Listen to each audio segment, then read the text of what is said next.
ఎలా వరాల బేరమయ్యా వనరవు బేరమయ్యా వరాల బేరమయ్యా వనరవు బేరమయ్యా వరాకు సేయకు పదే పదే దొరకదయ్యా వరాల బేరమయ్యా వనరవు బేరమయ్యా వరాకు సేయకు పదే పదే దొరకదయ్యా వరాల బేరమయ్యా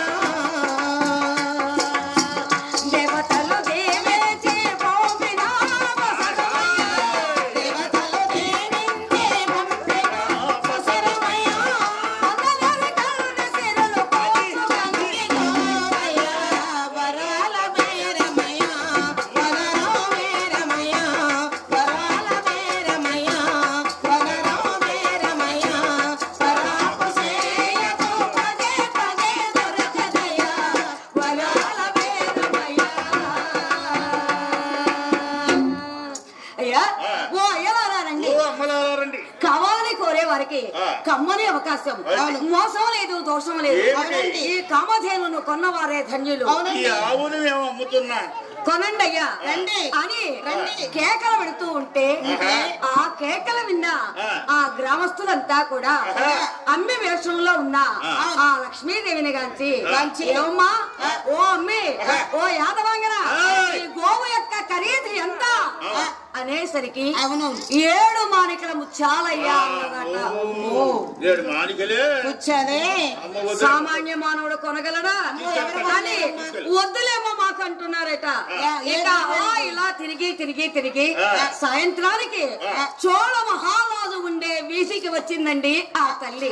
రాజుగారు ఉండే వీధికి వచ్చింది అలా అక్కడ కూడా కేకలు పెట్టేసరికి అప్పుడు చోళ మహారాజు గారి అర్థాంగైన సుందరీ దేవట చెలిగత్త చేత కేకలు వేయించి ఆ యాదవాంగను పిలిచి ఇలా అంటుందట, ఓ యాదవాంగన ఈ గోవు అమూల్యమైనదేనంటావా? అయ్యో ఇంతకు మీరెవరండి? నేనా ఈ రాజ్యాన్ని పరిపాలించు మహారాజు గారి అర్థాంగైన నన్ను సుందరీదేవి అంటారు. దండాలండి మారాణి దండాలు. అది సరే గాని ఈ గోవు మా ఇంటికి వస్తే శుభం జరుగుతుందంటావా? అయ్యో నా తల్లే ఎంత మాట మాట్లాడారు మీరు నా తల్లే. ఈ గోవు ఎక్కడ ఉన్నా కూడా సాక్షాత్ ఆ శ్రీ మహాలక్ష్మి ఉన్నట్టే తల్లి ఏ ఇంట్లో ఉన్నా కూడా.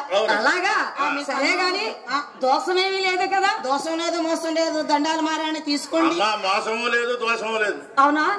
అనేసరికి ఆ యొక్క సుందరీదేవట అయ్యా గోమాతను లేగదొడను గోశాలకు పంపించి అయ్యా పళ్ళెనము నిండా ముత్యాలు రత్నాలు వజ్రాలు వైడూర్యాలు మణులు మాణిక్యాలు చక్కగా పోసి ఇచ్చి పంపించింది సోదరా.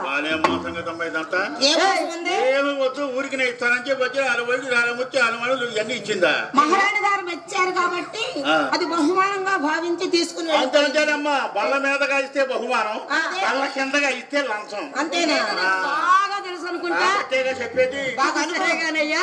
అలా ఎప్పుడైతే తన దారిని తాను వెళ్లిపోయిందట ఆ యొక్క యాదవాంగన రూపంలో ఉన్న శ్రీ మహాలక్ష్మి అయ్యా గోశాలకు పంపించాడు మహారాజు గారు. గోవులను కాచే గోపాలుడట ప్రతి నిత్యము కూడా గోమాతను అడవికి తోలుకు వెళుతూ ఉన్నాడు. కానీ పెద్దలారా వారం రోజులు గడిచినయట కానీ గోవు మాత్రం ఒక్క చుక్క పాలు కూడా ఇవ్వలేదయ్యా. ఏంటయ్యా? కాదయ్యా కానీ ఈ గోవట ప్రతి నిత్యము కూడా ఆ పుట్టలో ఉన్న స్వామి వారికి పాలు ఎవ్వరూ పిత్తకుండానే అతని ఆకలి తీర్చి యథావిధిగా మందలో కలిసి ఇంటికి చేరుకుంటుంది. ఏంటయ్యా? పందేమో ఒకళ్ళు ఈ వెళ్ళి పుట్ట దగ్గరికి వెళ్ళి శ్రీనివాసుడికి పుట్ట నిండా పాలు ఇస్తుంది. అవును అమ్మాయి నిండా పాలిస్తుంటే చాయ్ తాగేవాడి సంగతి కాఫీలు తాగేవాడి సంగతి ఏందా అంట. ఈ కాఫీ పాడుగాను కథ మొదలు పెట్టిన దగ్గర నుంచి కాఫీ కాఫీ కాఫీ అని కాకిలాగా అరుస్తున్నావు. కాఫీ నట్టనబాక. అవును నిజమేనే. కలియుగంలో అమృతం. అవునా?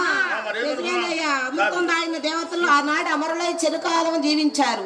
ఈనాడు కలియుగంలో కాఫీ అనే తాగాన్ని కలియుగ నరులు 30 సంవత్సరాలు నిండకుండానే గుండె ఆగి గుట్టుకుమని వస్తున్నారు. అట్లయితే వద్దులమ్మా కథ చెప్పండి. అంతే నువ్వు కాఫీ టీలు అడగవు కదా, ఏదైనా కూల్ డ్రింక్స్ తెప్పిస్తారా కథ విన్నాయి అంతేగా మరి. అలా ఎప్పుడైతే ఈ యొక్క సంగతి గోవులను కాచే గోపాలానికి అనుమానం కలిగింది. అవురా ఈ గోమాత ఒక చుక్క పాలు ఇవ్వటం లేదు, దిట్టి తగిలిందేమో అని దిట్టి తీయించాడు, మంత్రాలు కట్టించాడు. అయినా ఆ గోవు ఒక చుక్క పాలు ఇవ్వలేదు. మహారాజు గారికి తెలిస్తే ఏమవుతుందో అనుకున్న తరుణములోనే మహారాజు గారికి వార్త తెలియదు. ఇక గోవులను కాచే గోపాలాన్ని పిలిచి మహారాజు గారి విధంగా మందలిస్తున్నాడు. గోపాలం మహారాజా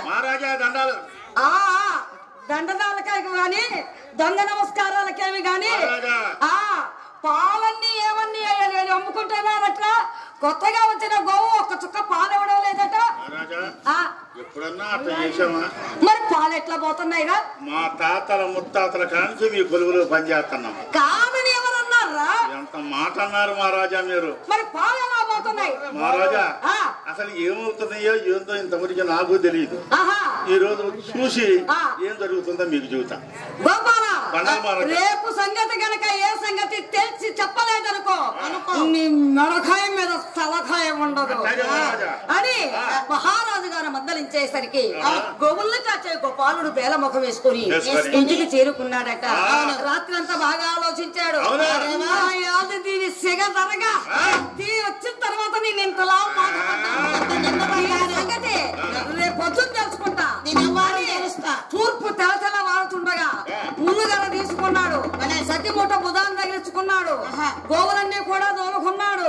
అయ్యా ఆ గోవుల్ని కాస్తూ ఈ గోవు మీద ఒక కన్ను వేసి ఉంచాడండి. ఈ సంగతి తెలుసుకుందాం అని ఆ గోవులను కాచే గోపాలుడట ఎలాగైనా సరే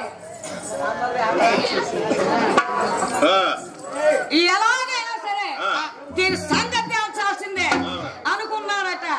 అనుకున్నవాడు ఊరుకున్నాడా? నా యాదే దీని సిగ